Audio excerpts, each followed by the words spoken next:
Many of you have been wondering, are there no female security experts in Kenya? The answer will be found in this specific episode, where we are joined by an amazing lady, Madam Caroline Njuguna. The fear of threats is insecurity already. In this episode, we're going to discuss many things, including femicide, including threat assessment, security risk assessments and analysis, you name them. Threat has been categorized in different areas by different scholars, but I use an easy way of categorizing types of threats. She's the founder of Boots and Brains, among many other amazing things that she has done in the industry. Everybody is in a boat. Whether you're a secretary, a doctor, a nurse, whatever you are, that's a boat. So the boat means... All this in this week's episode in the Crimeshield Podcast. And as always, this is the best time to subscribe. Share your comments and your thoughts on how you think this conversation will go. Kama kawaida, keep it Crimeshield.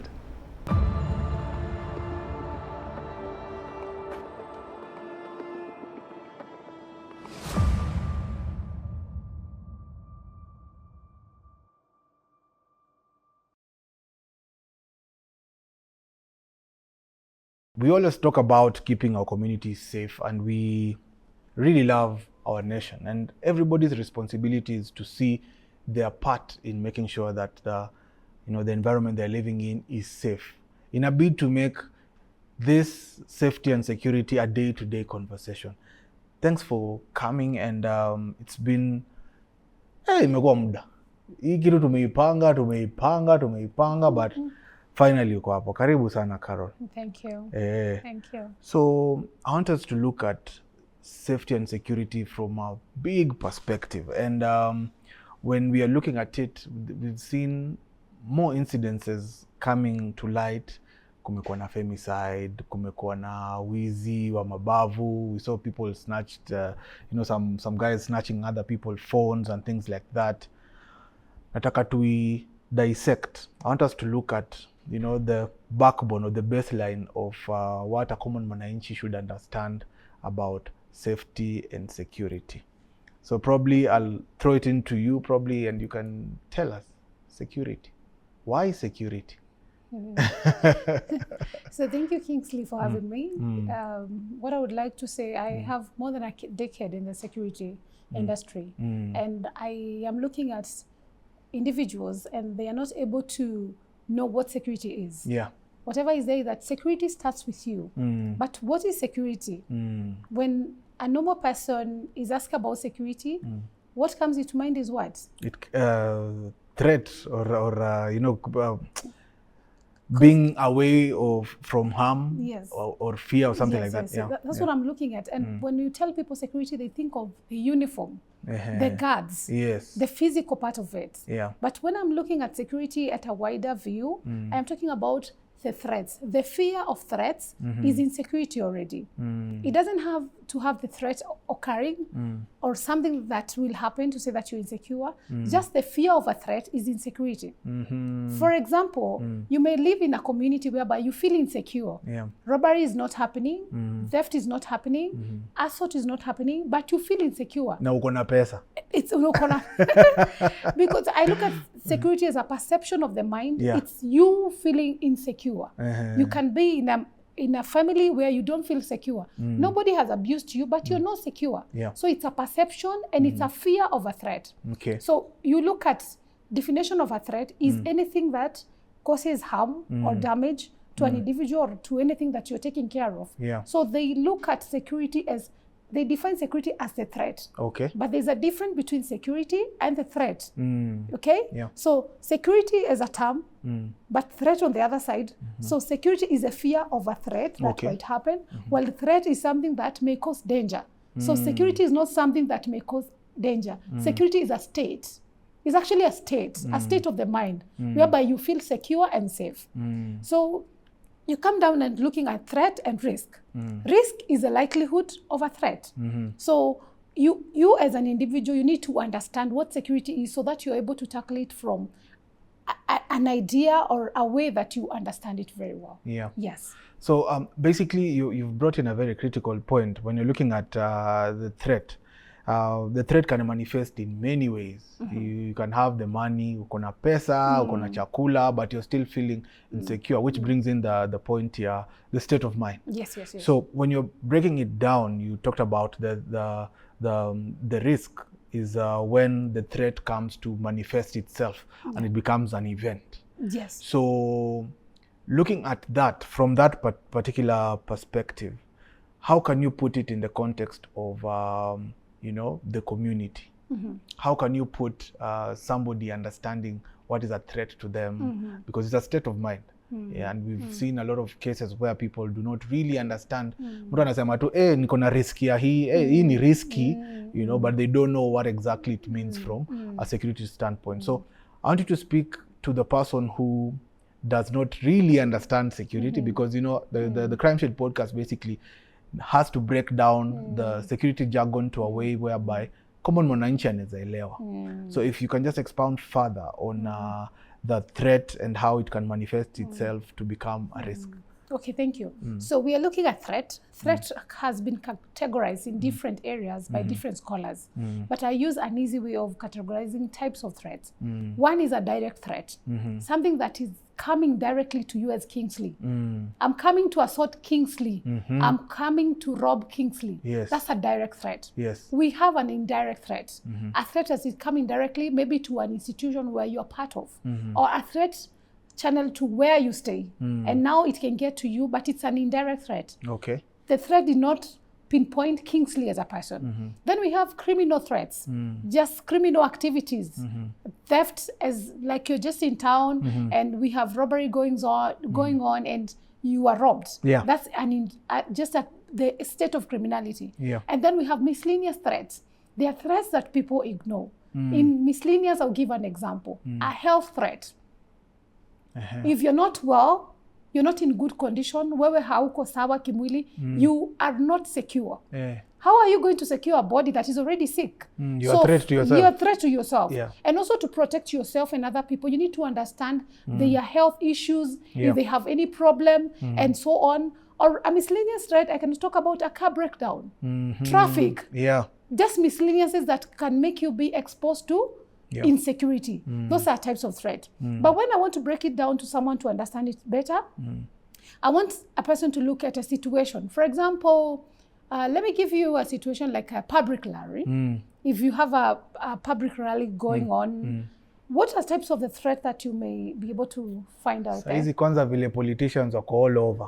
So tuseme they've called a rally. Definitely people love to come. Hata kama wamepewa thao, punch. Yeah. So we'll have a crowd of people. Yeah. That is one of the threats of probably bottlenecks and people overcrowding. Crowds, that's one. What is the second threat that you may think of? Haijatendeka Kenya, but tuliona US assassination. Wow, very good. Let's deal with the two types. So we look at the crowds and then we look at assassination. So how you break it into bits. When you're looking at this threat, you have identified two threats. You need to look at the risk. Risks, tulisema ni nini? The likelihood of the threat happening. So you look at crowds. In terms of crowd issues, what is the likelihood of issues happening in terms of crowds? Crowd, we talked about the stampede, pollution, definitely. Very good. And what's the likelihood? Likelihood of being a stampede is high. Very high. Yeah. But if it happens, what is the impact? It's also high. High. Yeah. Let's look at assassination. I'm talking about the two threats. So assassination, what is the likelihood in Kenya? In Kenya, low. Low likelihood low, of assassination. Medium. Very good. But what is the impact? Very high. So when you're doing that, you have already been able to identify two threats in a political rally. You have been able to dissect it into what is the risk, and you're saying this one is high, high. Yes. This one is moderate, high. Then you go back to cost benefit analysis.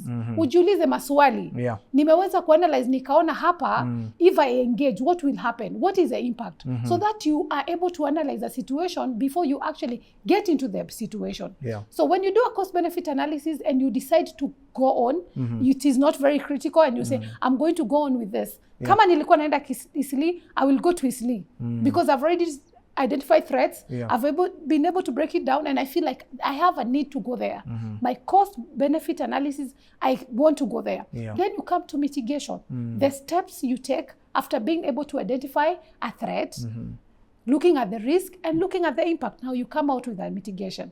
So back to our political stand. So what are some of the mitigation plans you think we can put in terms of the crowds? Top of mind, paka kuwe na security element. There has to be the police, security guards and things like that. They have to be there.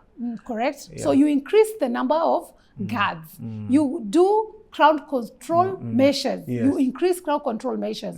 You are able to check if you're a person going to the rally, you can say, hapa, I am not going because I've checked. Yes, afadhali nione kwa TV. If you're a politician and you want to go there, you will say, I have to go because I have to get the votes. I have to talk to my people. I have to go. So that is where we come to mitigation. You can say you will do bullet first. You will be able to do anything that you need. You come out with the mitigation. But what happens with our normal people, normal mwananchi? They do not think about the threat and risk analysis. It has been left to security experts, but it should be from you as a person before you engage, even when you're invited to go see someone. That is why we have issues of criminal activities with people you are not even familiar with. You're invited for a date and you don't do your security threat risk analysis. Ufanyi background check. You're not checking who is this, why. Yes. Hakuna vitu za free. So you need to do a security threat and risk analysis. Uangalie, where am I going? Why am I going? Where is this hotel? Who is there? If you do that analysis with you, ujiulize threat, impact, mitigation, then you can be able to get out from this type of criminal activities out there. You bring in very valid points. And just to add on that, there are things we call controls. Controls basically ni zile measures zenye tayari ziko pale. Mtu amekuinvite blind date ama umedecide kuenda shopping kwa mall ama Isili vile umesema. You need to understand ile mahali penye unaenda kuna security measures gani ziko hapo. So that you're also aware ya kwamba in case something happens, at least kuna some controls pale. Controls can be like CCTV cameras, they can be like, presence of trained security personnel, just to mention but a few. But those are very good critical points about, the common mwananchi kuelewa that risk na threat si security jargon, si maongeo ya watu wa security. I want to bring in another example that I saw.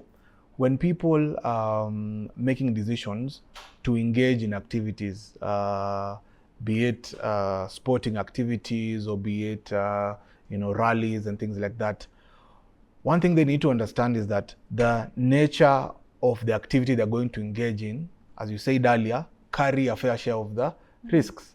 They also carry a fair share of the threats that can manifest, which now we call risk. They have an obligation as an individual to decide whether or not going. What I wanted to insist is that saying no is also a measure. Because there are ways that you can be able to mitigate risk. You brought about mitigation. You can accept it.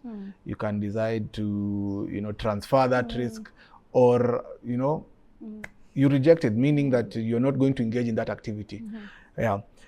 There's been a high rate of femicide this season, and many people are talking about it.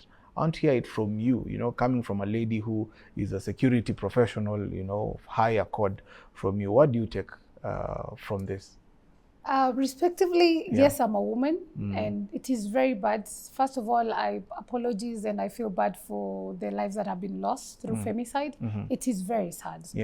But I also feel like as a gender student, I went to my undergraduate degree with the same. We have really focused on the girl child, gender mainstreaming, and it has been... It's called the woke generation. The woke generation. We are talking about the girl child. We have really empowered the girl child. And what are we having right now? We are having a generation of women that are really empowered, women that are up there. But what about our men? Nani atao our wasichana? Who is engaging with them at the office spaces? It is the same men we are not empowering. As a woman, I feel like it is time to go back to the drawing board. And as we are looking at gender mainstreaming and empowering the girl child, we also need to focus on the boy child. Because I do not want to justify what is going on. I do not want to put a blame on anyone. But this is my personal view, Yeah. that we should go back and look at the boy child. Yeah. Because both of them need to move together. We are parents, we are getting girls and boys. So it's good. I feel good, I'm empowered right now. But who is going to marry me? Nani atani date? You will find someone who is not empowered, who cannot be at the same level as me. So our thinking capacity is different. And the boys cannot say no. Hawezi sema hapana. Yeah. Why? They do not have even a solace. They are not allowed because of our cultures. Men do not Patriarchal cry. levels, men do not cry, Yeah. men do not do what, men do not ask for help. And I'm saying this, and I'm happy today is Men's International Day. At least now watetea. Hey, bana. Yes, they don't cry, but I feel like we also need to empower the men. We need to put a focus on the men. Yeah. Because I would say I have some years, I have lived for some years, but trust me, I have met men that I listen to, and I'm like, what kind of an upbringing is this? You know? Yeah. I can't tell it to their face, but I feel like, Kimoyomoyo, yes, like, there was, this guy is cool, anakaa vizuri, you know? Kila kitu iko sawa, but if you listen to how he's reasoning, unasikia hapana. Hapa there is somewhere alimiss. Kuna kitu mimi as a girl I was taught, this guy was not taught. So let's come back to the drawing board. Yeah. We empower our men to, but still, men should learn to accept. And it comes back to life skills. Life skill is very important. You do your self-assessment. You are able to look at decision making. Yeah. You are able to look at conflict management and resolution. There's a lot that has to be done by the men because there's a percentage of men who are not yet there in terms of life skills. And that is why we have issues of femicide, because most of the time, I don't want to look at accidents and stuff, but most of the time you'll find it's just love ragos and issues of feeling like now I want to take control. And you're taking control. The battle of egos. Yes, egos. You want to take control, but the woman is looking at you and feeling like you're not yet there to take control. The woman feels like I can take control. So we're looking at two people whereby the woman feels like they can take control for productivity, for a better future. But the man feels, I'm the man. But we look back to where we fail as a generation. We have not been able to empower this man.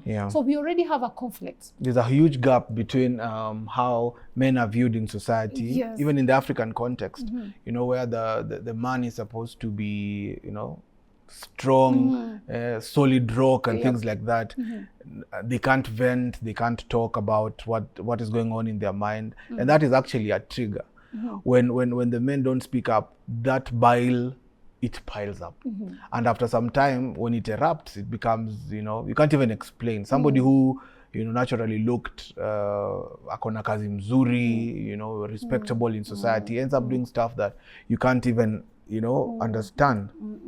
And imagine what our society calls our men. When they say sorry, they are called sibs. Yes, they call them sibs. While saying sorry is also a life skill. And how you say it. Most of the time I would like to say, it's not about what you say, it's not about what you do, it's how you do it. It's how you do it. And that is the technique, and that is what is missing with our generation. To know how to do things in the right way. Yes. The basics. Actually, we fail in the basics. And security wa anasema, kama umemes kwa baseline, anything you add, once the foundation is weak, you can't build anything on top of it. True. When I've looked at what you've done so far in terms of building the community awareness and you know, making sure that the community is engaged. I want us to talk about your foundation, the Boots and Brains. It's the BBI. The funniest thing about it is that it was on the peak when we had the true BBI with the government, and now I had the BBI, the Boots and the Brains Initiative. The Boots is not police. Everybody is in a boat. Whether you're a secretary, a doctor, a nurse, whatever you are, that's a boat. So the Boots means responsibility. And now comes the brains. So it's up to you to fit in your shoe, use your brain to do whatever you've been given better. Okay. And why we started this initiative is because we realized that in your capacity, in what you do, Kingsley, you work in security. There's more you can do apart from general security to help the society. Exactly. Because we don't only focus on our roles, but we need to go further. I'll give an example. In your daily work, unapata mtu anakuja na amekuja kucomplain, anakuambia mimi niko na shida, nimefungiwa nyumba. Nyumba ni 2,000. So you imagine that kind. Ni 2,000 amefungiwa nyumba, anataka uongee na landlord kwa sababu pale anafanya kazi bado pesa haijatoka, amfungulie nyumba.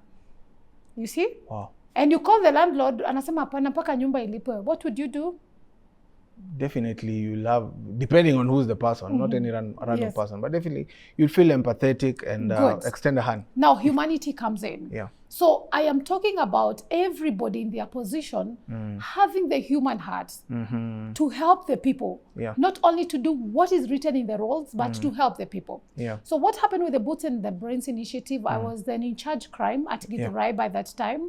And I saw the need of going back to the community as a preventive measure. And I just started to talk to the girls because I had issues of pregnancies, issues of child delinquencies, issues of school dropouts. And I asked myself, I'm a trained counselor, I'm a trained mediator, certified, and I sit in the office waiting for the girls to come to me, waiting for the customers to come for me. No. I decided this is the time to go out to them. You refused the cow letera syndrome. I need to go back to them. So I started with going to the primary schools because I had an issue with class 6 to 7 in terms of drugs and in terms of... That's the puberty age. Yes, puberty age. So I started going out to them to talk to them. And trust me, the first session I did, I had 6 issues of drugs. I didn't point them out, they came to me. So I go back to them, talk to them nicely, bring sound, do music, and then I'm like, I'm here because you have a brighter future, and I'm coming to empower you and to tell you this. And then I had issues, 3 pregnancies. The parents didn't know. So yes, the girls came to me after because I would say, and then I would say, if you have an issue, I'll be at the staff room, please come and see me. I'll tell the teachers, no, I want to talk to the students who want to talk to me. And at least from that point, I felt very good because with the pregnancies, I was able to deal with them in the right way. As an officer and engaging with the children office, at least in the right way. Talking to the parents, because the parents also get shocked with all these things. So I was able to counsel the parents. I was able to take the child to the children's officer, and we were able to move together. That's the first session. I was so encouraged, and I went on, introduced the feeding program, introduced the women program, where we used to do mentorship and they would come. And I'm happy that I got the women when it was so tough on them, talk to them to encourage them. And at least when they get jobs, they'll come back and say, thank you, I got a job. You helped me when I needed this. So we had a lot of programs going on. The feeding of the children, the street children, plus rehabilitation to the children's center with the children officer that was working. We did a very good job. I was so proud of myself because I saw results that I didn't dream of. I was just going out there as a preventive measure. And then the members of the public, I got favor. And let me tell you, Kenyans are good people. Kenyans are good people. Because, yes, there was that perception of security is just for the police. No. They would come and they would say, Apana, madam, unapika sana, let me give you 10 kg of rice. Let me do this, you know? What are you doing? Come to my school too. You know, I saw you, I heard what you talked to. Come to my school too. The churches were there. Come into my office. Madam, when are you available? Come and talk to our children. And at least we were able to deter a lot of threats that were coming. We were able to create a very good bond with the people at the community. And that is how it started. And from then, Boots and Brains have never, it has never failed. It has never stopped. People will still replicate the same in their own area. I do not have to be there. You know, I do not have to be there. I see, like I'll go and see a matatu written Boots and Brains, and I'm very happy. I'm like, the community accepted the idea of community policing because not everybody would have accepted community policing. And I'm happy that we have other initiative and association coming up to bring people who are in the government and people who are out there to get solutions of how we should go ahead in terms of security. Basically bringing in all the stakeholders. There's this controversial post that I saw about, you know, we've talked about security so much, but people are complaining and they're saying that easy causes of security, number one, hazina kazi. Ukisoma security, you'll just end up as a security guard. The laymen call them watchmen. And, you know, both of us interacted with that post, and wanted you to shed a light, especially for the people who are pursuing security as a career and also as a subject that they are passionate about it. What's your take on that? As I said, security is not only guarding. Yes. And that is where we get lost. Everybody who sees security, they see kusimama kwa mlango, kuchunga mlango. We have moved from that security to an advanced rate of how professionally should be done. Yeah. There are a lot of opportunities out there for security. Close protection officers, they are there. We have courses down there. Yeah. We were talking about bodyguards. Yeah. Before, walikuwa naitwaje? Bouncers. Bouncers. They are called bouncers. Yeah. They have advanced to being called, is it marshals and whites and stewards? Yeah. They are called stewards right now. Why they're calling them stewards is because now they are professional types of bodyguards. Yeah. They go to school. Some of them own firearm. So we are trying to professionalize the security space for everyone. Yeah. And people should not be afraid of coming to the security field because it's a rewarding expertise. Yeah. And why it's rewarding? Because we cannot live without security. Right? Yeah. And security goes down to, we have the concept of human security, and human security talks about other components. Yes. Gender is part of it. So any topic gender, that's related to security. Yeah. Why? Because we have representation. And representation, we don't just want representation, a woman there, a man there. We need meaningful representation. Exactly. People who can changia to the table. Yeah. People who can say something. People who can bring brains. Yeah. That is gender. We have environmental security. Yeah. When you look at environmental security, look at sanitation. If you do not have good sanitation, that's prone to disease. Yes, disease. Health security. Yeah. Okay? So security is wide. It's not only guarding. Yes. Because the concept of human security, if you read it, you'll be able to see we have a lot of components under it. Yeah. And that is how people should look at security. Because I went to a course for women leaders called the Women, Peace and Security Conference. And that is where I saw we have a role to play, a big role. Yeah. And I want to encourage the women out there. We have a big role in terms of advocacy, okay? In terms of monitoring, in terms of security itself, a very big role. Because if you look at peace studies, there is no peace without security. Exactly. So it is just to broaden our mind, and security kuna kazi. Iko. Kazi ziko, opportunities ziko, and people should just get out of it and go learn more about security, and they'll be able to understand how it goes. I think you bring a very critical point, because when I saw that, what came to mind is a reflection of how safety and security is in every facet of life. And what I would say about that person, or that person who feels that nimesomea security but I do not feel as if it is something that I can do, and I'll tell them that it's upon you to be able to understand that you go to school to acquire skills. Once you go and get those skills, it's now upon you to be able to now use those skills to generate your own income. Find out a problem, bring the solution, then find a way to monetize that solution. And that is the thing. Many people who go study stuff in security, they tend to have quote unquote the employee mentality. Wacha nisome ndo nitafute kazi. It doesn't work like that. It doesn't work like that. You have to study to be the solution. Yes. I saw a post on LinkedIn today in the morning. I don't remember the name of the lady who posted. And she was saying, they told us that after you graduate, employers will chase you. And she was saying, that's a lie. It's a lie. Nobody will chase you. Yeah. Out here, you have to place yourself. Place yourself where you can get opportunities. Yeah. It doesn't get you where you are sleeping. Exactly. Yes, because there's a proverb in my language that said, it doesn't find you when you're sleeping. You have to be out there. Yeah. And I'll give an example about my story and how I joined the forces, how I joined security. Yeah. I was working in the Ministry of Health, but sikuwa nimeandikwa. So I volunteered. So I was volunteering in a local hospital in Ruiru, and that is how I got my job. Wow. Imagine I was working very hard, no pay. I was doing HTC, I was doing counseling, I was really working. Yeah. When they were meetings for the hospital, I will go and do minutes for them, no pay. Yeah. I was just active. When they wanted who will go and bring drugs from there, I was there. So one day in 2012, I was called by the MOH telling me that I need to be in a meeting because tomorrow there's an exercise and they want me to help. I had never thought of becoming a security expert. I was in the health field, yes. I was in the health field.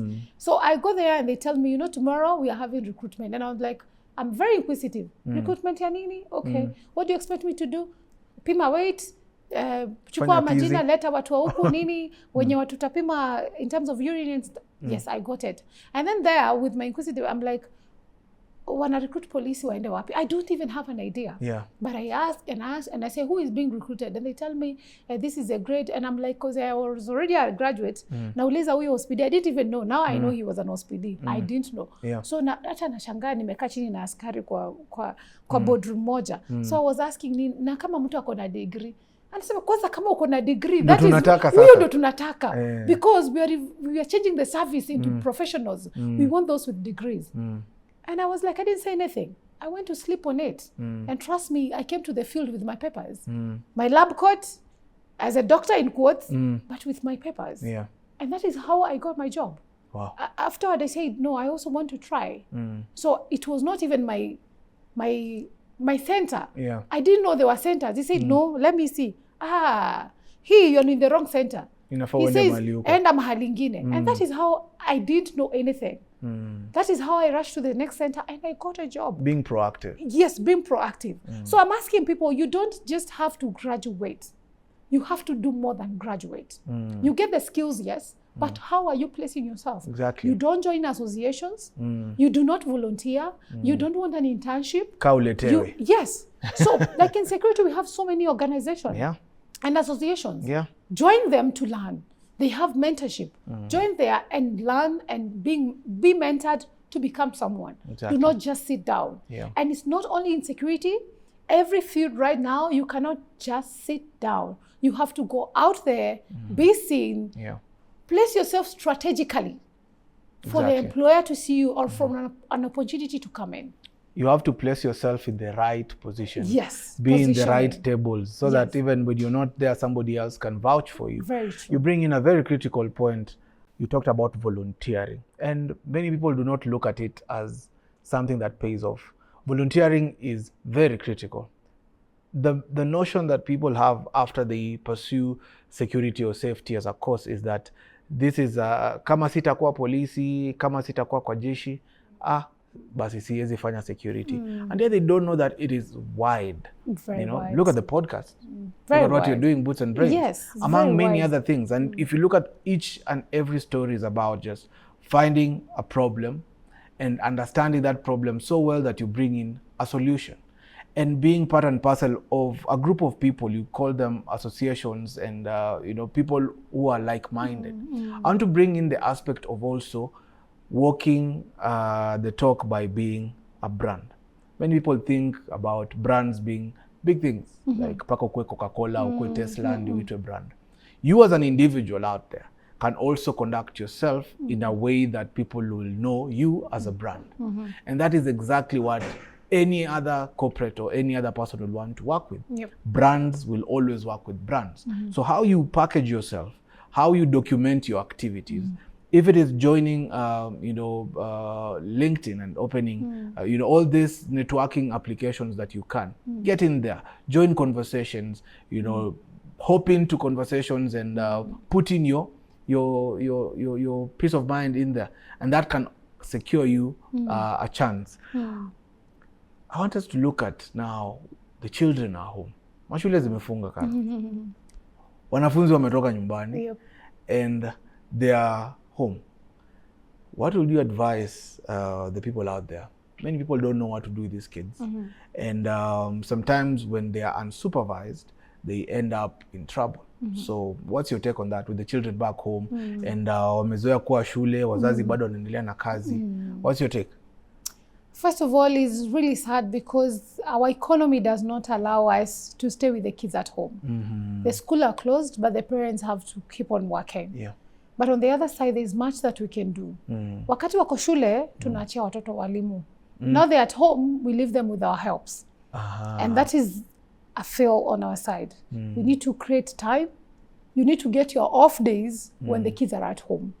Most of the parents are so like tired in their mind with the kelele ya watoto that hata unaona mzee anasema mimi lazima niende nyumbani watoto kama wamelala. When are you going to board with your kids? How are you going to do the threat and risk assessment of what your kids is going on? So that one is on us parents. We need to create time for them.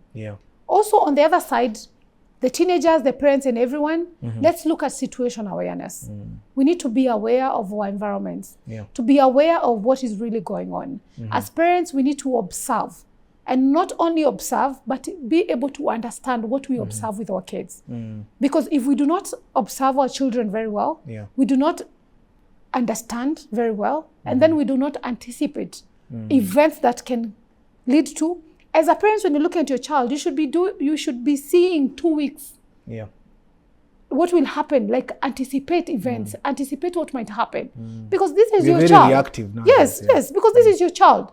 But we find us as a parents. You will find if you take a child to a counselor, you'll be the one who will be fainting because we're like, huyo ni mtoto wangu, amesema hivyo.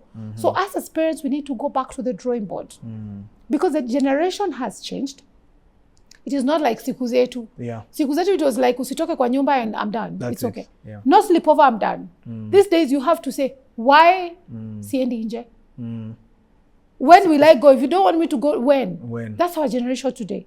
So sisi kama wazazi, ama as big sisters and cousin and everybody who has a child at home, you need to be aware of the situation. And we have different types of personalities with our kids. The way you treat one kid, you cannot use the same way to treat the second kid. Na hapo ndio tunakosea. Wewe unasema, mbona watoto wangu firstborn alinisikia, secondborn anisikii? Because you didn't take time to understand the secondborn. You take time to understand a child differently from the other child. And that is how we can be able to go ahead. And if you do not understand, you do not anticipate, insecurity uko nyuma sana. Kama mimi niko hapa and I'm not able to understand my child, na nione huyu mtoto vile naona next week ni hivi. Hivi wamesema ni ita lead hivi, then you don't understand your child. So let's us as parents understand our child. We can get them involved in other activities, playing piano, swimming lessons, skating. These days we have a lot, coding, we have a lot of activities. We can engage them. But us as parents, it's not about the money only. It's not about provision. It's about being a present parent. You have to be present. With this generation, you have to be present. Or you're going to find mtoto alisonga 10 years, amesonga 10 years ahead of you, we uko tu pale. Kababa katoto. So it's up to us to be reactive. It's up to us to be focused on our children and to be intentional. Be an intentional parent to your child. Yes. There's something that is called the OODA loop. And this is, I think, my take home for the parents as we wind down. The OODA loop. The first O is observe. Then the second O is orient. And then after that, you decide and then you act. In as much as it is a term that is used in the security world, it's also an aspect that the parents can buy from, where you're able to observe your children. Because most of the time, or the greater part of the time in the year, they're in school. So now they are in your dwelling house, so you're able to observe them. After that, you need to orient yourself. That means you're able to decide on how you can balance your time with them. Like you align your work responsibilities to what you need to do at home. So you're orienting yourself, making those necessary adjustments here and there. And then now you decide the actions that, what you've seen. So what decisions will you make commensurate to this child that is at home? What will I do in order to make sure that my child is enjoying the holidays, but also learning 1, 2, 3 things? And then the final one is act. So any action after the fact is now what will make you, create that environment and judge yourself according to how you've done it. I think as we wind up this culture that we have as Crimeshield, we have something we call the Black Book. So this Black Book, it is a book that I haven't even read the questions. All our guests come and they write their questions. So I have to ask the questions on their behalf. And then now you also get a chance to write the question down. And I think if there's any takeaway that anybody should understand from this conversation, I believe it might take, is that safety and security starts with you. And it's upon us to make it a day-to-day conversation. So probably before the Black Book comes, what is your parting shot from this conversation? Basically what my part in short is situational awareness. Yeah. Let us be aware of our surrounding. See beyond that threat. If you look at simply threats like phone snatching, they happen because you're not aware of your surrounding. Ukiingia kwa matatu, angalia vizuri before ingia matatu. Everybody be aware because it starts with you. These threats in the environment, we can be able to evade them if we are aware of ourselves. Usikae absent-minded in the society. Look at your surrounding. Even if it's a matrimonial, bibi na bwana ama chali na dem, wewe kuwa observant, angalia mbele, ukikuwa alert, you will be able to see this relationship, itakuwa insecure. It is a threat. Because you need to learn, understand, and see beyond that. Interpret it well. Wow. Yes. What a way to end the show. But before we end, bring in the black book so that we can be able to ask the question, and then now... Sante. So we had a guest the other time when we were here, and this guest asked us 2 questions. And the first one is, what is the one thing that your close friends do not know about you? Ni nini hii yenye rafiki yako wa karibu hawajui? They do not know that I am not as strong as I seem. I break down. And I have a lot of fights within me that I have as a person. Because with my friends, I'm always that vibe. I'm always that the go-to person. Yes, the go-to person. I hold people so much. I help people so much. But I have my fights within me. I fight. I have issues that I go through as a person, but I don't know who to share to. Because I look at my friends looking at me to help them. Financially, emotionally. I have fights that I go through.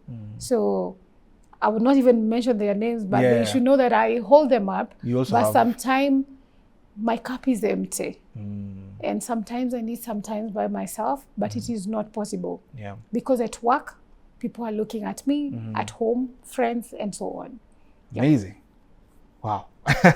Ya pili, in case somebody decides to give you $1 million. Anipe tu sahi. Akupe sahi. Anauliza, where would you visit? 1 million shillings now? Wacha tuseme dollars. $1 million? Tutoe shillings. Oh my God. $1 million. I will not travel. You will not travel? Yes. Hatari. I will take that biashara. money. I will not do biashara. I will help. Wow. At this time in life, I don't have a person I feel like I would travel with. Travel is boring. I've been to countries like Pakistan, Ethiopia. I've gone around the world, and it's very boring to be alone. So if I get a person who I'm comfortable to travel with, I will say, well, I'll travel. But no, now, at this point, if I get the money, I will do a foundation and I will help people. Now, this is the time when now you also get a chance to write in the black book. Mark you, this black book, I don't see the questions. Okay. You just write it down, and then I'll ask the next guest who will be coming. Okay. As you write, nataka tu niambie vile umekuja. How do you find Wojo? The hotel itself? Yes. The hotel is amazing. Like, I love the way you have different sectors of securities. From the outside. The people are there in suits. It's really nice. Like, you're so secure. From the lift using a card, I feel secure right now. I don't feel like there's any threats. The working space? The working space is awesome. If I had a company, if I had a foundation, I would consider this place. It's in the really right nice. Place. Like, it's beautiful. It's the best place and you feel it's classy. It's kind of, it has its own class. Amazing. Yes, so we'll wait for you to write the question. And viewers out there, as Carol is writing down the question, if you have any comment about the topics that we have been discussing, this is the right time to put it in the comment section below. Tell a friend to tell a friend. These topics are very critical, and it forms basis on how we can be able to create a safer environment for ourselves. Everybody has an obligation and a role to play in terms of safety and security. So as always, we say that safety and security starts with you. Until next time, keep it Crimeshield.